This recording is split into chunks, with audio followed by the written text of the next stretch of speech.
Boom, coming in hot on a Wednesday, Chinch. How you doing, brother? All right, man. Sorry, everybody. We've been out for 2 days, and you guys know we want to do the show every day, but kind of life gets in the way sometimes, and tough one. This Yeah. tough one right Well, now.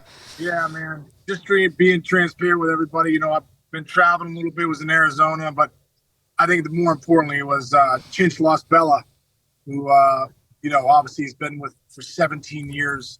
She's been a mainstay on our show in the background. She's paused a lot of shows for us over the years. Good point. Yeah, yeah. And dude, I just want to tell you, I love you tons, man. I know this has been a hard time for you and Jess, and I don't even know what to say, but I love you, and I'm praying for you guys. Appreciate it. I'm not going to go much deeper into it because you guys are just here wailing, hysterical crying, and you don't really want to hear that on a podcast. But first of all, thanks for your support. I've actually gotten support from a lot of our fans who kind of figured it out over the last couple of days. So thank you, and of course, thank you and Sarah. You guys are some of our best friends. Big, beautiful bouquet of flowers. It's like we actually had a funeral here. The flowers and stuff that everybody's coming with, family and everything. So we move on. She's in heaven watching us now. That said, let's move on. Let's get back into baseball, and we will be back as normally scheduled as we move on. Let's start with something good. Start with the Paisan Italiano, DiMaggio. Mike Trout tied him, dude. Tied him last night on the all-time home run list. I was thinking about that for Trout. I think that's the biggest thing for players, man. When you start getting mentioned with like those guys, like DiMaggio and Gehrig and Ruth and Mantle and some of those Yankee greats, man, like Jolton, Joe DiMaggio. When you got songs written after you back in the day, you know what I mean? Like, I think that's a big deal. Mike Trout's got to step back for a second and go, wow. Absolutely. I'm tied with Joe DiMaggio. Okay, that kind of maybe hits home for him. Where, as a player, I remember when I was, in that 5-game series in the World Series in 2006, I hit 529, and you don't know until somebody tells you, and they're like, oh yeah, it's the highest batting average in a 5-game series since Babe Ruth did it in 1920, whatever. I'm like, now that's cool. Yeah, that's you know what I mean? Like cool. when your name pops up with one of those guys, that's really cool. So. For Mike Trout to be in the same place as DiMaggio right now, that's baseball history right there. Yeah, and I want to give love to Joe DiMaggio on one specific stat because my father has pounded this in my head from the time I picked up a wiffle ball bat at 3 years old. My father's favorite stat ever, I bet it's one of your favorite stats ever. Joe DiMaggio hit 361 homers, and he only struck out 369 times, dude. Like, how ridiculous is that? Like, can you put that into some form of perspective? That is ridiculous, dude. You know what? Dude, Dansby Swanson and these guys just struck out 200 times last year. Yeah, yeah. You know what I mean? Like, right. Like DiMaggio, those guys back then, dude. I remember having a conversation with Hank Aaron.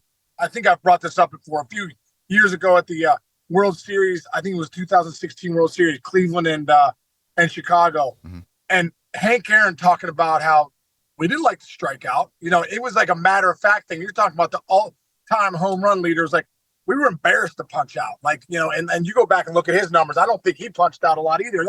It was that generation of like, you were offended if someone punched you out. Like, that was not okay. And like, when you look at DiMaggio's numbers, you're like, wow, that's incredible. But that's how those guys thought, man. That was that generation too, bro. A little grittiness, some toughness. Like, you're going to have to take me to the depths of hell to punch me out. You know? To your point, Hank Aaron played 23 years in the big leagues, never struck out 100 times. Dude. Never. And he's the home run king. You know what I mean? Like, king. Obviously him and Bonds, but I'm just saying, like, never struck out 100 times, dude. I mean, guys are punching out 200 times now. We're like, great year.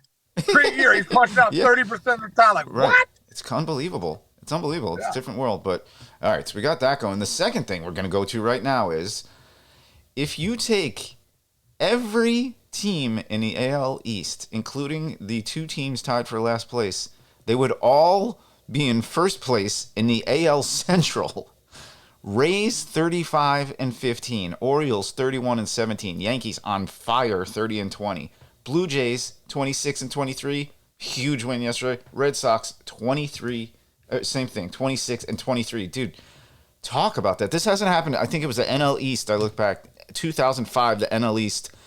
Not every team finished with a winning record. I think the Nationals were 500. But so that's the last time something like this has kind of been brewing in baseball.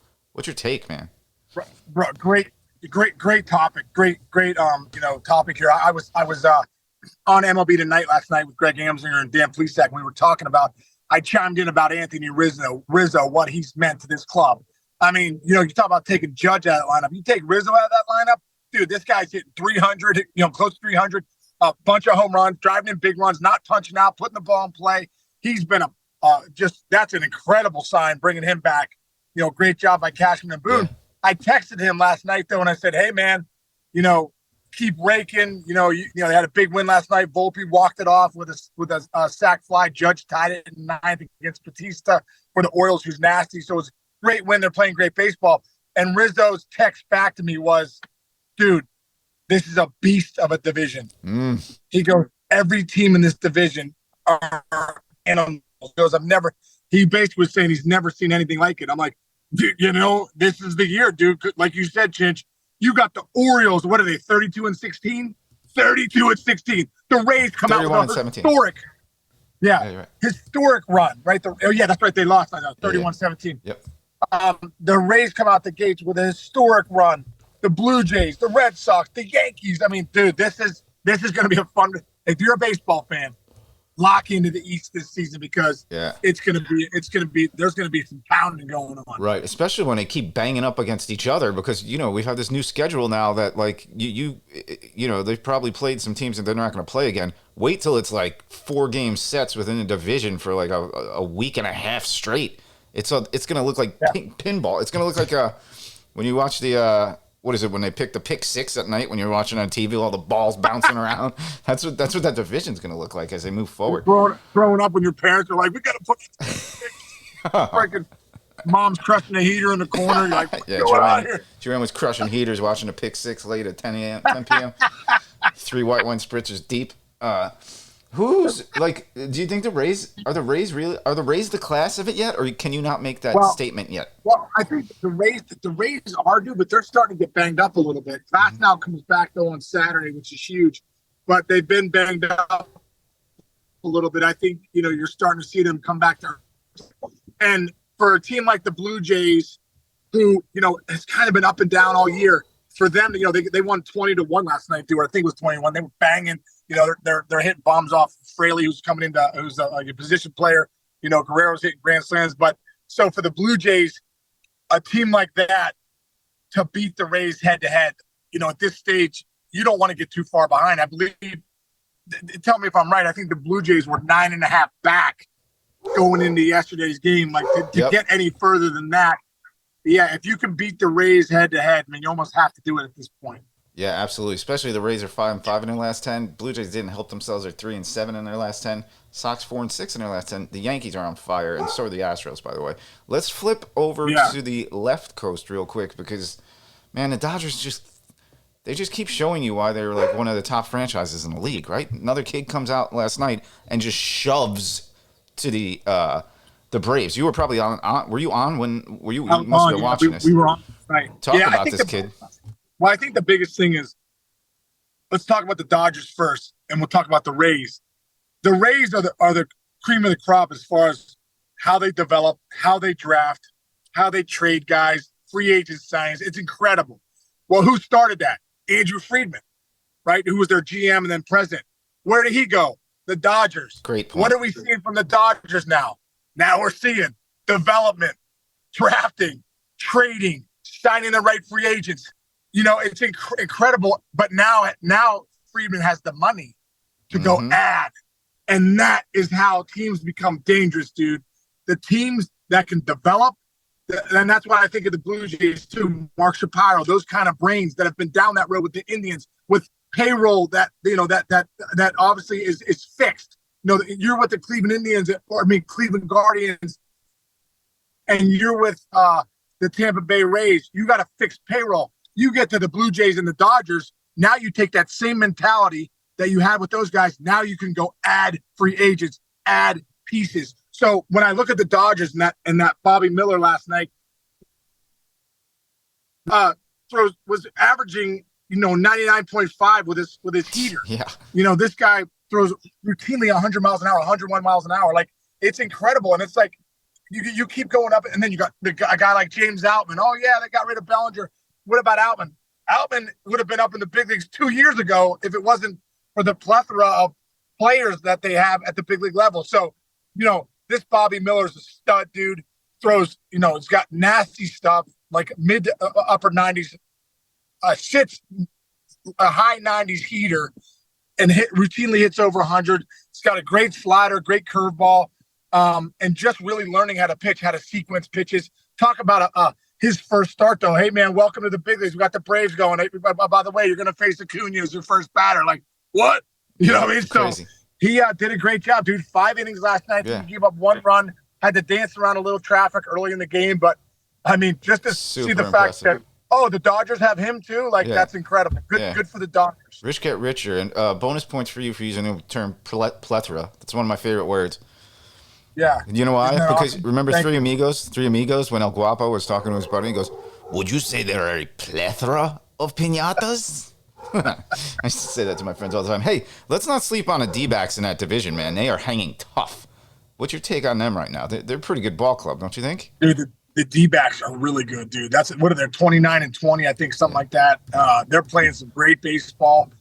Zach Gallen at the top of that rotation. They had a lot of good young guys that were coming. Corbin Carroll kind of leading the way, and Torrey Lovullo, holding on. Obviously, he's one of the best managers in the game. You have to have good players, but those players are finally here.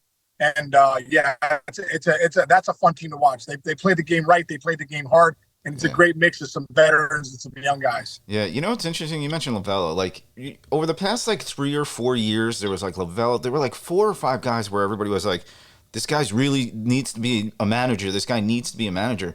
They're all doing well as managers. All of those guys that picked up these teams in the last 3 or 4 years from your generation and maybe a little after your generation, they're all showing. Lovullo is everybody thought he was going to be a great manager, and he seems to be a great manager, I think. Dude, I knew he was going to be a good manager when I was coming up in the minor leagues with the Indians. My Buffalo team in 1997, we won the whole thing. Torrey Lovullo was our third baseman, dude. And he used to do things, obviously he's a few years older than me, but he used to do things on the field that I'm like, I was so young at the time. It was like his baseball IQ was at another level. And I remember even saying, one time he was playing third and there was a chopper hit, and it was hit medium, right? And instead of charging the ball, making the play to first, he waited on the ball. He could tell that the guy from second was coming, and he waited on the ball and just almost like it was a tag at third base. And I was like, what a headsy play to realize that guy at second's coming. Yeah. He's not going to charge and make the play at third. He's going to wait back and almost tag the guy at third at a bang, bang play, big play of the game. And I'm like, how'd you do that? He's like, dude, just experience being around the game. And I'm like, and I remember thinking, boy, this guy's IQ is great. He's going to be a great manager one day. And here he is, man. He is a great manager. And, Mike Hazen out there is one of the best execs, too, in the game. Him and Torrey go back to those Cleveland days. So it's a great marriage, dude. Lovullo in Arizona and finally getting that shot to get some good players up there, too. It's going to be a nice run for him. And, I'll tell you something else. This goes into all the stuff you kind of coach folks with. You want to talk about discipline and putting your head down and working.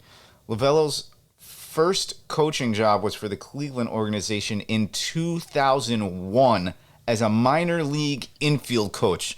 You think about that. I'm sure, he didn't make Sean Casey money in the big leagues probably, but he made enough money that the commitment that he had to make to get, he's low A ball moving up. He's coached 9,000 minor league teams before he got a chance to get into the major leagues. And now you see all that hard work and dedication and having a focus and looking way past today to your future and what you want for your life and your family. The sacrifices this guy must have made are otherworldly to get to where he is right now. Dude, watching it behind, I coached with the Indians in 2009, I believe, 2010. I coached with the Indians, so I was in all the meetings at spring training, and I believe Torrey was like the AA or AAA manager at the time, and he would help run some of the meetings, and they, would talk, and you just knew, dude. I just knew even back then. I'm like, wow, you like you said, he started working in the organization as the infield instructor back in the early 2000s. Finally gets a job in the late 2015, 18, 20, whatever it was then. And if anybody's ready for it, he's ready for it. Like, he didn't just pop in. Oh yeah, this guy was manager of the year with the Guardians, but back in the day. So yeah, great.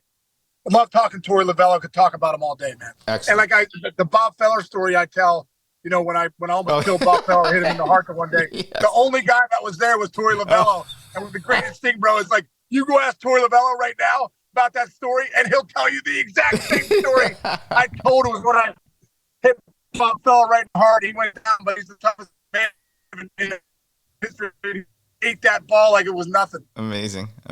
All right. Hey, you're starting to get into the woods. You're starting to get into those Pittsburgh woods. So you're about to break up a little bit. So I think we can move along. Right.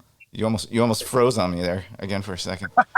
Sorry. All right, but you're almost home. We're back. Okay, so we're back full time, everybody. Again, my apologies, but yeah, tough week. But we got good people looking down on us in this world, and good animals looking down on us. So once again, dude, first to you and Sarah, thanks so much for all your support the past few days, and love you guys so much. And we continue on, man. We continue on.